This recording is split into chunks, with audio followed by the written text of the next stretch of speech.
नमस्कार दोस्तों, आप सभी का एक बार फिर से स्वागत है हमारे चैनल भक्ति ज्ञान में। आज सुनते हैं बुधवार की व्रत कथा। समतापुर नगर में मधुसूदन नाम का एक व्यक्ति रहता था।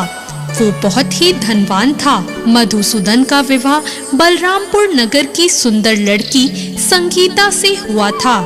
एक बार मधुसूदन अपनी पत्नी संगीता को लेने बुधवार के दिन बलरामपुर गया। मधुसूदन ने अपनी पत्नी के माता पिता से कहा कि बेटी को विदा कर दो।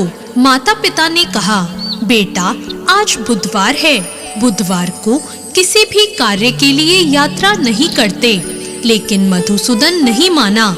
उसने ऐसी शुभ अशुभ बातों को ना मानने की बात कही और फिर उसने अपनी पत्नी को लेकर बैलगाड़ी से यात्रा प्रारंभ कर दी।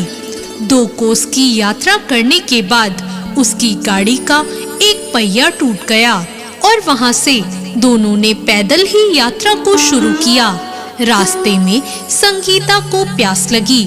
मधुसूदन उसे एक पेड़ के नीचे बैठाकर जल लेने चला गया। थोड़ी देर बाद जब मधुसूदन कहीं से जल लेकर वापस आया तो वो बहुत हैरान हो गया, क्योंकि उसकी पत्नी के पास उसकी ही शक्ल सूरत का एक दूसरा व्यक्ति बैठा था। संगीता भी मधुसूदन को देखकर हैरान रह गई और वह दोनों में कोई अंतर नहीं कर पाई। मधुसूदन ने उस व्यक्ति से कहा, तुम कौन हो और मेरी पत्नी के पास क्यों बैठे हो? मधुसूदन की बात सुनकर उस व्यक्ति ने कहा, अरे भाई, ये मेरी पत्नी संगीता है। मैं अपनी पत्नी को ससुराल से विदा करके लाया हूँ। लेकिन तुम कौन हो जो मुझसे ऐसा प्रश्न कर रहे हो?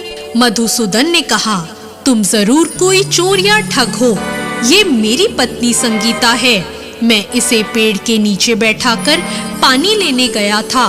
इस पर उस व्यक्ति ने कहा, अरे भाई, तुम झूठ क्यों बोल रहे हो? संगीता को प्यास लगने पर जल लेने तो मैं गया था।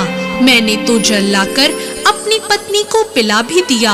अब तुम चुपचाप यहाँ से चलते बनो, नहीं तो किसी सिपाही को बुलाकर तुम्हें पकड़वा दूंगा।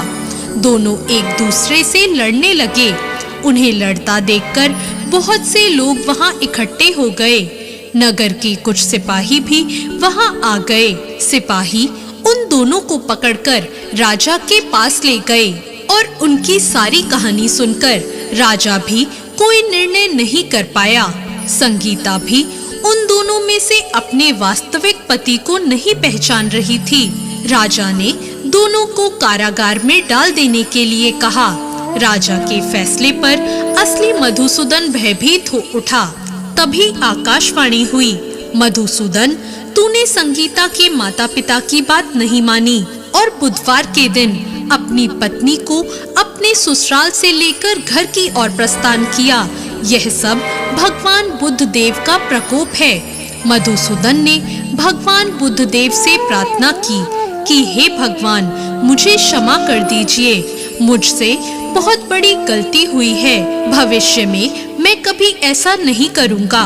मधुसूदन के प्रार्थना करने से भगवान बुद्ध देव ने उसे क्षमा कर दिया और तभी दूसरा व्यक्ति राजा के सामने से गायब हो गया।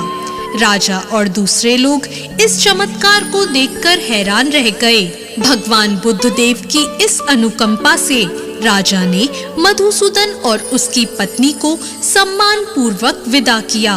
दोनों समतापुर की ओर चल दिए। मधुसूदन और उसकी पत्नी दोनों बुधवार को व्रत करते हुए आनंद पूर्वक अपना जीवन बिताने लगे और इसी तरह भगवान बुद्ध देव की कृपा से उनके यहाँ खुशियाँ बरसने लगी। और इसी तरह जो भी विधिवत बुधवार का व्रत करके कथा सुनते हैं, भगवान बुद्ध देव उनके सभी कष्टों को दूर करते हैं। तो ये थी आज की कथा। कैसी लगी आपको आज की ये कहानी? कमेंट बॉक्स में जरूर बताएं और ऐसी और कथाओं के लिए हमारे चैनल भक्ति ज्ञान को सब्सक्राइब करें। धन्यवाद।